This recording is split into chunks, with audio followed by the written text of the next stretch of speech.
Pada episode sebelumnya, telah diceritakan bahwa Raden Basukesti membawa seorang tamu asing bernama Raden Suroto ke hadapan Prabu Basumurti di Kerajaan Wirata.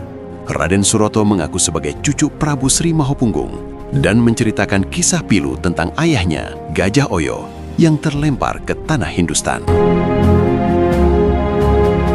Setelah kehilangan takhta Malawa akibat dikhianati oleh Patih Pratono, Raden Suroto meminta bantuan kerabatnya di Jawa. Tergerak oleh ikatan persaudaraan, Prabu Basumurti pun memerintahkan Raden Basukesti dan Raden Basunondo untuk memimpin pasukan Wirata, membantu Raden Suroto merebut kembali haknya. Apakah perjalanan dalam merebut kekuasaan kerajaan Malawa akan berhasil, atau malah pasukan Wirata yang akan hancur? Mari kita simak kelanjutan kisahnya. Layar-layar kapal perang Wirata berkibar gagah di bawah langit yang terik membakar, mengibas angin dan membelah ombak samudra menuju barat. Bau garam dan karat besi menyatu, menyesakkan nafas di bawah langit Hindustan yang seolah mulai terbakar. Geladak kayu jati itu berderit, mengerang di bawah beban ribuan langkah prajurit yang gelisah. Di geladak kapal utama, Raden Basukesti berdiri tegak menatap garis cakrawala bersama Raden Basunondo. Di samping mereka, Raden Suroto bertindak sebagai penunjuk jalan. Matanya menyipit menatap daratan Hindustan yang mulai nampak di kejauhan. Kau mengenali aroma tanah ini, Kakang? Gumam Raden Basukesti tanpa menoleh. Suaranya yang parau, hampir tak terdengar karena tertelan deru ombak. Iya, kita hampir sampai. Timpal Raden Suroto dengan nada suara yang bergetar antara haru dan dendam yang tertahan. Raden Basukesti menepuk bahu Raden Suroto, memberikan kekuatan. Tenangkan hatimu, Kakang. Keadilan akan segera ditegakkan di tanah leluhurmu ini, ucapnya dengan tatapan tajam yang mencerminkan tekad baja. Raden Suroto yang berdiri di sampingnya tampak meremas pagar kapal hingga buku-buku jarinya memutih. Aroma ini seperti abu yang disiram air hujan. Dingin, padahal matahari tepat di atas kepala kita. Ia kemudian menarik nafas dengan gemetar. Ayahanda dulu terlempar ke sini bukan karena kehendak dewa, tapi karena tangan-tangan yang kita anggap sebagai pagar. Begitulah, Kakang. Dewa seringkali meminjam tangan manusia untuk menuliskan nasib. Sela Raden Basunondo yang berdiri tepat di belakang mereka. Dan hari ini, para dewa meminjam pedang Wirata. Raden Basukesti hanya tersenyum tipis dengan sebuah garis lengkung yang tak mencapai ujung matanya. Ia menepuk bahu Raden Suroto sekali lagi, sebuah gestur yang lebih terasa seperti penanda kekuasaan daripada sekedar simpati. Tenangkan hatimu, Kakang. Tanah yang pernah mengusir darahmu akan segera sujud di bawah telapak kakimu. Sementara itu, di balik rerumpunan semak-semak yang menutupi garis pantai, tampak ratusan tenda-tenda dari angkatan perang kerajaan Timpuru yang tersebar. Seorang telik sandi yang dikirim untuk mengintai pergerakan samudra terlihat sedang berlari dengan gesit membelah ratusan tenda menuju tenda utama, tempat Prabu Rasika, pemimpin tertinggi kerajaan Timpuru, memberikan komando. Ampun Gusti Prabu, hamba melihat ratusan panji-panji dari kapal perang yang asing bagi penglihatan hamba. Mungkinkah itu dari kerajaan Jawa? Lapor sang telik sandi pada Prabu Rasika. Prabu Rasika yang memang sudah lama menunggu, mendadak terkesiap. Wajah Raja Timpuru itu serupa topeng kayu yang retak. Matanya menyimpan bara yang belum padam sejak kematian putrinya. Mungkin saja armada itu dari kerajaan Jawa. Timpal sang Prabu dengan suara yang berat bergetar. Punggawa, siagakan semua prajurit. Aku sendiri yang akan menyongsong kedatangan Raden Suroto dan armada yang mengiringinya. Lanjutnya memberi perintah, yang segera disambut dengan pergerakan semua prajurit menyiagakan diri. Sesaat kemudian, derap kaki kuda yang dipacu kencang segera membahana membelah angin menuju dermaga. Sementara di atas punggung kuda, tampak tubuh Prabu Rasika terguncang-guncang menyongsong panji-panji armada kerajaan Wirata yang mulai merapat. Di geladak kapal induk Wirata, beberapa orang prajurit tampak dengan sigap menurunkan tangga yang diiringi oleh turunnya Raden Suroto, Raden Basukesti, dan juga Raden Basunondo. Tapak kaki pertama mereka langsung disambut oleh Prabu Rasika dengan wajah penuh kegembiraan, meskipun sangat kaku. Pasukanku sudah jenuh menunggu dalam diam. Ujar Prabu Rasika pendek, sambil matanya tertuju pada barisan kapal-kapal perang Wirata. Ayahanda Prabu, perkenankanlah kedua saudara hamba ini, Raden Basukesti dan Raden Basunondo. Mereka adik-adik dari Prabu Basumurti, sepupu hamba yang sekarang menjadi penguasa tunggal tanah Jawa. Ujar Raden Suroto kepada ayah mertuanya. Selamat datang di tanah Hindustan, Ananda Raden Basukesti dan Ananda Raden Basunondo. Ucap Prabu Rasika sambil menyalami Raden Basukesti dan Raden Basunondo secara bergantian. Rasanya kurang pantas menyambut Raden berdua dan seluruh prajurit dari tanah Jawa di tempat terbuka seperti ini. Marilah Raden, kita beristirahat sejenak di perkemahan sambil membahas langkah apa yang selanjutnya akan kita ambil. Lanjut Sang Prabu sambil mempersilahkan kedua tamunya. Terima kasih, Paman Prabu. Semoga keramahan tanah Hindustan tidak memupus niatan kami. Jawab Raden Basukesti dengan hormat. Sebelum mereka melangkahkan kaki menuju perkemahan kerajaan Timpuru, Raden Basunondo memerintahkan agar semua prajurit mendirikan tenda-tenda dan beristirahat dalam siaga. Perjamuan singkat dan ala kadarnya di tenda utama pasukan kerajaan Timpuru berakhir dengan matangnya siasat penyerangan untuk merebut kembali hak kerajaan Malawa. Pedang dan tombak Timpuru sudah terlalu lama menahan dahaga. Ujar Sang Prabu Rasika menutup pertemuan. Maka biarkan mereka bicara dalam bahasa baja untuk melepaskan dahaganya. Balas Raden Basukesti dengan semangat mulai menggelora. Sesaat kemudian, di bawah kibaran panji-panji perang, pasukan gabungan Wirata dan Timpuru mulai bergerak bagaikan air bah menuju jantung kerajaan Malawa.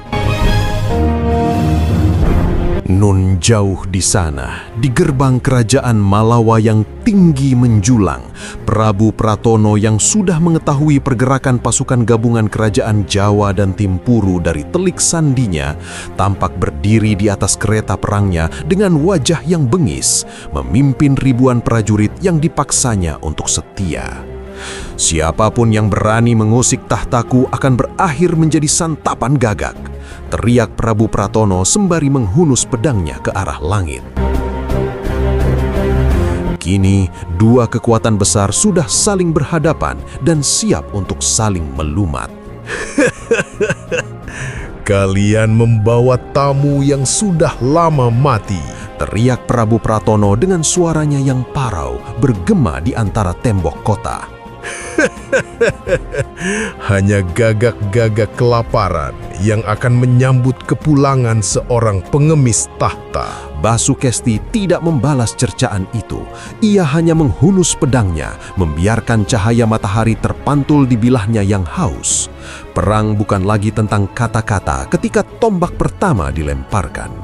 Udara segera dipenuhi nyanyian logam yang beradu dan jerit kesakitan yang membelah teriknya matahari. Pasukan Wirata yang dikenal tangguh menunjukkan kehebatannya di tanah asing. Raden Basukesti merangsek maju ke tengah barisan musuh. Gerakan tubuhnya yang sangat lincah dengan mudahnya menghindari tebasan lawan sembari membalas dengan serangan-serangan yang mematikan. Raden Basukesti bergerak seperti bayangan di antara badai manusia. Setiap tebasannya adalah titik akhir bagi sebuah nyawa. Lincah dan tanpa ragu, seolah ia sedang menari di atas panggung yang sangat ia kenali. Hingga akhirnya, di sudut benteng yang rapuh, ia menyudutkan Prabu Pratono. Napas sang pengkhianat memburu, punggungnya menempel di dinginnya batu pualam yang mengunci pergerakannya. Kau hanya orang asing yang mencampuri urusan kami, desis Prabu Pratono dengan napas yang tersengal-sengal, seolah hendak pergi meninggalkan raganya, sementara darah segar mengucur dari pelipisnya. Tanpa banyak bicara, Raden Basukesti segera meringkus dan mengikat pergelangan tangan Prabu Pratono dengan sentakan kasar yang membuat pria itu tersungkur. Dajjal laknat! Aku bukan asing bagi keadilan yang telah kau khianati. Dengan satu hentakan yang keras, Raden Basukesti menghentikan pertempuran yang masih berkecamuk hebat. Prajurit Malawa, mahkota kalian telah runtuh. Menyerahlah. Suara Raden Basukesti bagaikan halilintar yang menyambar langit di siang bolong. Semua mata prajurit Malawa kini tertuju pada sumber suara yang menggetarkan itu. Mereka hanya mendapati pemandangan yang sangat menyedihkan. Prabu Pratono tampak berdiri dengan gemetar dan berdarah-darah di bawah hunusan pedang yang berkilat di tangan Raden Basukesti. Sontak saja, pemandangan itu membuat semangat tempur prajurit Malawa menjadi luluh lantak. Mereka semua sudah tak berdaya. Dengan lunglai dilemparkannya semua persenjataan mereka ke tanah, tanda sebagai kekuatan yang sudah takluk. Suara hingar-bingar pedang yang saling beradu kini berganti dengan sorak-sorai yang membahana dari prajurit gabungan Jawa dan Timpuru. Kini, keheningan yang mencekam menyelimuti istana Malawa saat gerbangnya terbuka dari dalam. Bukan pasukan yang keluar, melainkan barisan orang-orang dengan wajah yang lama terkubur ketakutan. Seorang pelayan tua melangkah maju. Tangannya gemetar hebat saat ia mengangkat sebuah botol kecil dari porselen hitam. Ampun, beribu ampun Raden. Raja kami, Prabu Oyo dan Sang Permaisuri tidak jatuh karena sakit. Bisik si pelayan tua dengan suaranya yang nyaris hilang. Ada sisa kepahitan di cawan terakhirnya yang bukan berasal dari jamu. Dia meracuni mereka. Seru salah seorang pembesar istana. Suaranya pecah oleh amarah yang bertahun-tahun ia telan. Pratono menuangkan maut ke dalam minuman Prabu Oyo dan Dewi Hoyi saat ia masih bersimpuh di kaki mereka sebagai patih. Dan ia mengancam kami, jika berani membocorkan rahasia ini, maka kami dan keluarga kami akan dipancung. Lanjutnya dengan suara yang tak kalah paraunya. Rakyat yang sedari tadi berkerumun di alun-alun terkesiap. Suasana yang tadinya panas oleh sisa perang, kini mendingin oleh kabut kebenaran yang pahit nan busuk. Tanpa perlu perintah, mereka berlutut, bukan kepada rasa takut, tapi kepada Raden Suroto yang kini tampak berdiri dengan gemetar di samping Raden Basukesti dan Raden Basunondo. Para pembesar kerajaan segera mengadakan pertemuan darurat dan sepakat bahwa hanya ada satu orang yang pantas memimpin mereka, Raden Suroto, karena memang dialah yang berhak atas tahta Malawa. Di tengah sorak-sorai yang memenuhi alun-alun, Raden Suroto secara resmi dilantik menjadi raja dengan gelar Prabu Suroto. Persidangan itu berlangsung dengan sangat singkat. Di bawah langit yang mulai meredup, Prabu Suroto berdiri dengan mahkota yang terasa berat di kepalanya. Ia menatap Pratono yang kini bersimpuh di depannya. Paman, suaramu dulu adalah hukum di sini. Ujar Prabu Suroto. Nada suaranya berat oleh beban yang tak terlihat. Kini, hukum akan bicara padamu melalui bilah pedang. Hukuman mati telah dijatuhkan pada sang pengkhianat, dan berangsur-angsur para rakyat kini mulai meninggalkan alun-alun, beriring dengan tenggelamnya sang surya. Malam itu, di dalam aula istana yang harum oleh dupa, Prabu Suroto menggenggam tangan kedua sepupunya dengan erat. Raden Basukesti, Raden Basunondo, aku berhutang nyawa dan tahta ini pada kalian. Tanpa keberanian kalian dan pasukan Wirata, mungkin aku yang akan mati di tanah asing ini, ucapnya dengan rasa terima kasih yang mendalam. Raden Basukesti membiarkan tangannya digenggam, namun matanya melirik pada hadiah-hadiah emas yang tertumpuk di sudut ruangan.